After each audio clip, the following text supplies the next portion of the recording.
ভাই এখানে কি হয়েছিল আপনার? এইখানে আপনার 12টার দিকে যখন ভরপুর বৃষ্টি হয়েছে তখন এই খাম্বাটার ভিতর কারেন্ট ছিল। এই যখন এখান থেকে লোকটা যেতেছিল তখন এই খাম্বাটা ধরছিল, পরে এই খাম্বার দিয়ে কারেন্টে উনি শর্ট খেয়ে নিচে পড়ে গেছে। নিচে পড়ে যাওয়ার পরে ওই লোকটা মারা গেছে।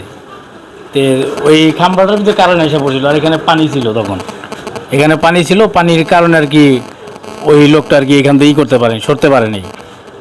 এই নিচে পড়ে ছিল ওই খানটার ভিতরে। ঘটনাটা ঘটছিল কখন ভাই? ঘটনা ঘটছিল আপনার 12টার সময়। হ্যাঁ, ঠিক জমার আগে এই ঘটনাটা ঘটছে। আপনারা এসে কি দেখতে পাচ্ছেন? আমি এখানে এসে দেখছি যে উনি এখানে এই দইরা খাম্বা দইরা এখানে নিচে পড়ে রয়েছে। অনেকে অনেক কিছু বলছে, পরে কিন্তু কেউ ডরে আর কি ধরতেছে না, যে কারেন্টে ধরছে। এই লোকটা কেউ আর কি ধরে নেই। পরে ওনার বাসার থেকে লোক আইসা ওনার দইরা আর কি হসপিটালে নিয়ে গেছে, ন্যাশনাল হাসপাতালে। পরে ওখান থেকে বলছে যে ওই লোকটা মারা গেছে। লোকটা আপনি কি করেন? লোকটা ওনার বাবা আর হলো আপনার নবপুরে চার দোকান করে, কিন্তু ছেলেটা কী করে ওটা আর কি জানি না।